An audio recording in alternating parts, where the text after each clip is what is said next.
Hello ಎಲ್ಲರೂ ಹೇಗಿದ್ದೀರಾ? I hope ಎಲ್ಲ ಚೆನ್ನಾಗಿದ್ದೀರಾ ಅಂತ ಅಂದ್ಕೊಳ್ತೀನಿ.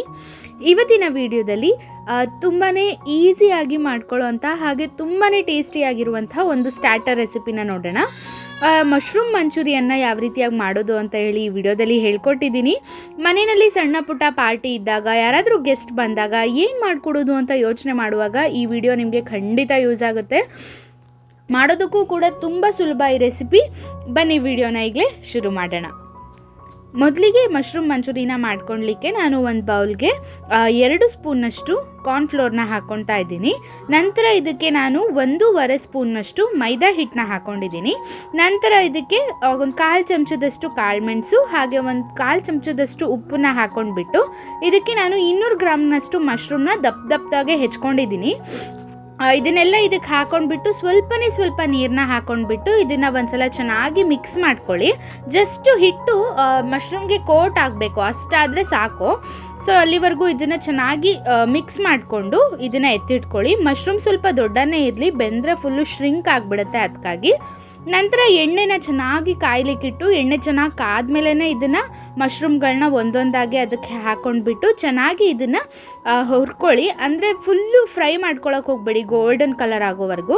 ಜಸ್ಟ್ ಮೇಲೆ ಹಿಟ್ಟು ಏನಿದೆ ಅದು ಸ್ವಲ್ಪ ಕ್ರಿಸ್ಪ್ ಆಗಬೇಕು, ಅಲ್ಲಿವರೆಗೂ ಇದನ್ನು ನಾವು ಫ್ರೈ ಮಾಡ್ಕೊಂಡ್ಬಿಟ್ರೆ ಟೇಸ್ಟ್ ಅಂತೂ ತುಂಬ ಚೆನ್ನಾಗಿರುತ್ತೆ. ಒಂದ್ಸಲ ಖಂಡಿತ ಮನೆಯಲ್ಲಿ ಟ್ರೈ ಮಾಡಿ. ಇಲ್ಲಿ ನೋಡಿ ಸ್ವಲ್ಪ ಕಲರ್ ಚೇಂಜ್ ಆಗಿದೆ, ಜೊತೆಗೆ ಮೇಲ್ಗಡೆ ಇರುವಂಥ ಹಿಟ್ಟು ಸ್ವಲ್ಪ ಕ್ರಿಸ್ಪ್ ಆಗಿದೆ. ಈ ಥರ ನೀಟಾಗಿ ಬೇಯಿಸ್ಕೊಂಡ್ರೆ ಮಶ್ರೂಮ್ ಮಂಚೂರಿಯನ್ ತುಂಬ ಚೆನ್ನಾಗಿ ಬರುತ್ತೆ. ಇದೆಲ್ಲದನ್ನು ನೀಟಾಗಿ ಒಂದ್ಸಲ ಡ್ರೈನ್ ಮಾಡಿಕೊಂಡು ಇದನ್ನು ಎತ್ತಿಟ್ಕೊಳ್ಳಿ. ನಂತರ ನಾನು ಒಂದು ಬಾಣಲೆಗೆ 2 ಟೇಬಲ್ ಸ್ಪೂನ್ನಷ್ಟು ಎಣ್ಣೆ ಹಾಕ್ಕೊಂಡಿದ್ದೀನಿ.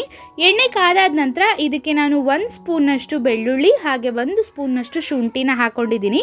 ಇದೆರಡೂ ನಾನು ತುರಿದು ಹಾಕ್ಕೊಂಡಿದ್ದೀನಿ. ಪೇಸ್ಟ್ ಎಲ್ಲ ಹಾಕ್ಕೊಳ್ಲಿಕ್ಕೆ ಹೋಗಬೇಡಿ, ಚೆನ್ನಾಗಿರೋದಿಲ್ಲ. ಈ ರೀತಿ ತುರಿದು ಹಾಕ್ಕೊಳ್ಳಿ, ಟೇಸ್ಟ್ ತುಂಬ ಚೆನ್ನಾಗಿರುತ್ತೆ. ಮಶ್ರೂಮ್ ಮೇಲೆ ಚೆನ್ನಾಗಿ ಕೋಟ್ ಆಗೋದ್ರಿಂದ ಒಂದೊಂದು ಬೈಟ್ನಲ್ಲೂ ಫ್ಲೇವರ್ ತುಂಬ ಚೆನ್ನಾಗಿ ಸಿಗುತ್ತೆ.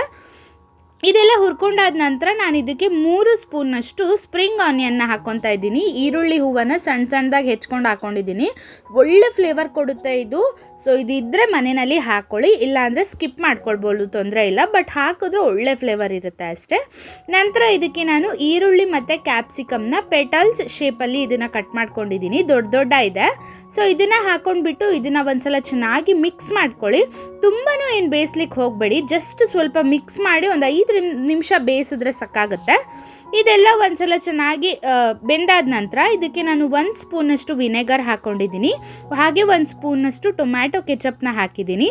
1 ಸ್ಪೂನಷ್ಟು ಸೋಯಾ ಸಾಸ್ನ ಹಾಕಿದ್ದೀನಿ. ಸೋಯಾ ಸಾಸ್ ತುಂಬ ಇಂಪಾರ್ಟೆಂಟ್ ಇದಕ್ಕೆ. ಇದೆಲ್ಲ ಹಾಕಿ ಆದ ನಂತರ ಒಂದ್ಸಲ ಇದನ್ನು ಚೆನ್ನಾಗಿ ಮಿಕ್ಸ್ ಮಾಡ್ಕೊಳ್ಳಿ. ಎಣ್ಣೆ ಜೊತೆ ಅದೆಲ್ಲ ಹೊಂದ್ಕೊಂಡು ಆದ ನಂತರ ಇದಕ್ಕೆ ನಾನು ಮತ್ತೊಂದು ಸ್ಪೂನ್ನಷ್ಟು ಸೋಯಾ ಸಾಸ್ನ ಹಾಕ್ಕೊಂಡಿದ್ದೀನಿ. ಇದನ್ನೆಲ್ಲ ಹಾಕ್ಕೊಂಡ್ಬಿಟ್ಟು ಒಂದ್ಸಲ ಇದನ್ನು ಚೆನ್ನಾಗಿ ಮಿಕ್ಸ್ ಮಾಡ್ಕೊಳ್ಳಿ.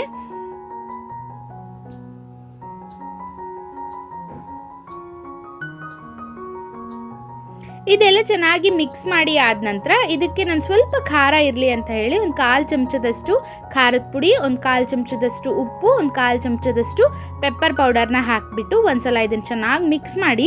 ತುಂಬ ಲೋ ಫ್ಲೇಮಲ್ಲಿ ಮಾಡ್ಕೊಳ್ಬೇಡಿ, ಸ್ವಲ್ಪ ಹೈ ಫ್ಲೇಮ್ನಲ್ಲೇ ಇಟ್ಟು ಮಾಡ್ಕೊಳ್ಳಿ. ಚೈನೀಸ್ ಸ್ಟಾರ್ಟರ್ ಆಗಿರೋದ್ರಿಂದ ಇದು ಸ್ವಲ್ಪ ಹೈ ಫ್ಲೇಮಲ್ಲಿದ್ದರೆ ಚೆನ್ನಾಗಾಗುತ್ತೆ. ಇದೆಲ್ಲ ಚೆನ್ನಾಗಿ ಹುರ್ಕೊಂಡಾದ ನಂತರ ಇದಕ್ಕೆ ನಾವೇನು ಮಶ್ರೂಮ್ನ ಫ್ರೈ ಮಾಡಿ ಎತ್ತಿಟ್ಕೊಂಡಿದ್ವಲ್ವ ಅದಷ್ಟನ್ನು ಇದಕ್ಕೆ ಹಾಕ್ಕೊಂಡ್ಬಿಟ್ಟು ಒಂದ್ಸಲ ಚೆನ್ನಾಗಿ ಮಿಕ್ಸ್ ಮಾಡ್ಕೊಳ್ಳಿ. ಇದನ್ನು ಮಿಕ್ಸ್ ಮಾಡಿ ಒಂದು 5 ನಿಮಿಷನಾದರೂ ಬಿಡಬೇಕು, ಆಗಲೇ ಎಲ್ಲದೂ ಸಹ ಕೋಟ್ ಆಗುತ್ತೆ ಮಶ್ರೂಮ್ಗೆ ನೀಟಾಗಿ. ಇದಕ್ಕೆ ಲಾಸ್ಟ್ನಲ್ಲಿ ನಾನು ಸ್ವಲ್ಪ ಸ್ಪ್ರಿಂಗ್ ಆನಿಯನ್ನ ಸ್ಪ್ರಿಂಕಲ್ ಮಾಡಿಕೊಂಡು ಕೊನೆಯಲ್ಲಿ ಇದಕ್ಕೆ ಕೊತ್ತಂಬರಿ ಸೊಪ್ಪನ್ನ ಸ್ಪ್ರಿಂಕಲ್ ಮಾಡ್ಕೊಂಡ್ಬಿಟ್ರೆ ತುಂಬಾ ಟೇಸ್ಟಿಯಾಗಿರುವಂತಹ ಮಶ್ರೂಮ್ ಮಂಚೂರಿಯನ್ ಮನೆಯಲ್ಲೇ ರೆಡಿ ಆಗಿಬಿಡುತ್ತೆ.